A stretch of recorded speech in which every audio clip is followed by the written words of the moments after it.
First, quick look at the underside of the vehicle. Funky Rabbit PzIII. Nice suspension. Nothing underneath, but that's not seen anyway.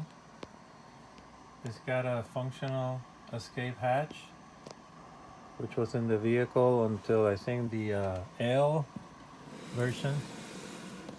Again, I'm kind of saying this is a H version. The exhaust, you can see that these are pieces of wood.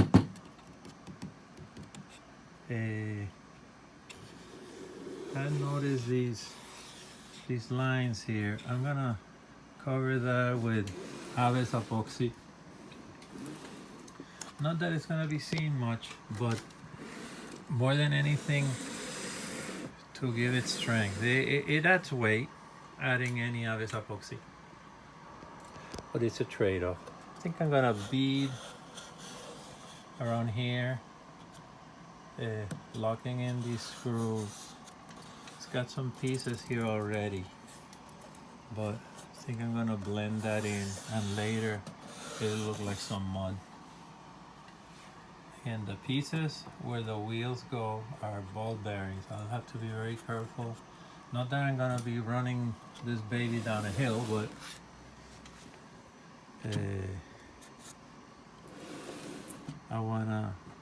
it's much easier to put on the tracks if the wheels turn. Again here, the front piece, I'm gonna cover these gaps and then start the weather. Here's the Aves Apoxie ready to go on. Already blended the two parts. Usually I blend too much. Okay. You can work it once it gets a little bit softer. It's like clay. I would say think about using maybe half an hour. It won't get very hard in half an hour, but it'll definitely get harder. I suppose it depends on the temperature or where you're using it. And 12 hours or so it'll be very hard. 24 hours hardest steel. Continuing working on the lower side, as I mentioned, I added, this has just been, it's still fresh, Aves Apoxie, making it stronger, adding some screws, and mainly on these edges, closing up the gap. Again, these imperfections, all these pieces are wood. It's like a laminate. Talking about tools, I use my trusty ruler, dab it on and then basically just scrape it off. The bigger parts initially, and then with an X-Acto I would scrape it off further. This doesn't have to be perfect because this is all going to be weathered. You can see that's still fresh. And then dabbing with a wet finger, some water there. It's definitely water soluble, so you can smooth it out. You can smooth it out with your finger, if that's what you want. I added some Aves Apoxie to this piece and faked some weld lines to make sure that this piece was stronger. This piece was kind of flimsy. Okay. The other side, the same thing. Kind of smooth it out. That piece that was there, make a little triangle there. Again, locking up the screws.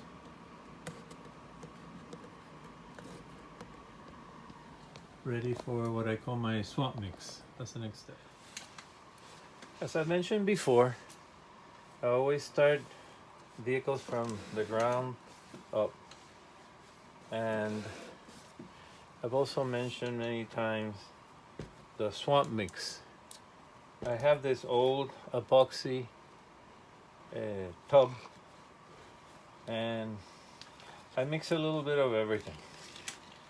White glue, soapy water, dirt,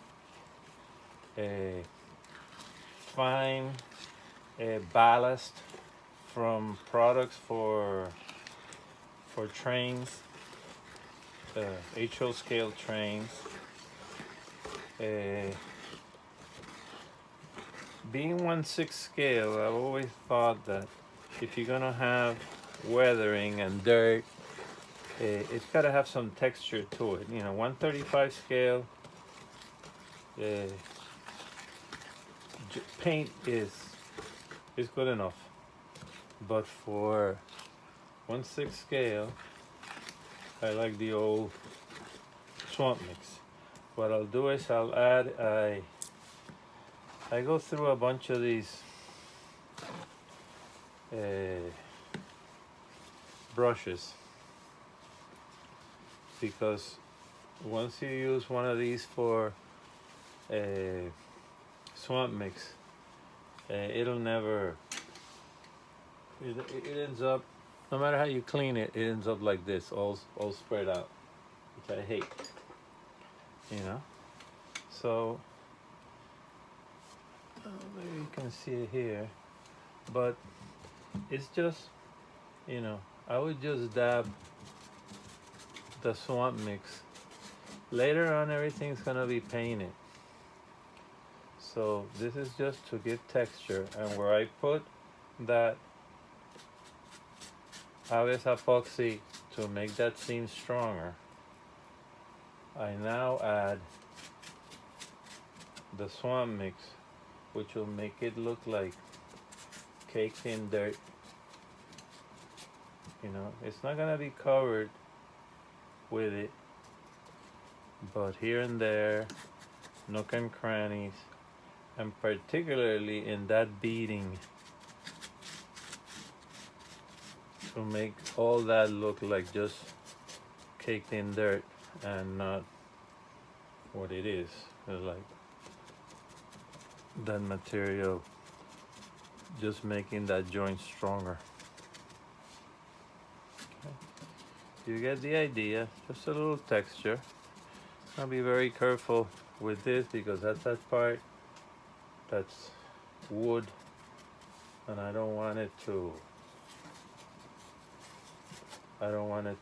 work. I'll be back a little bit later.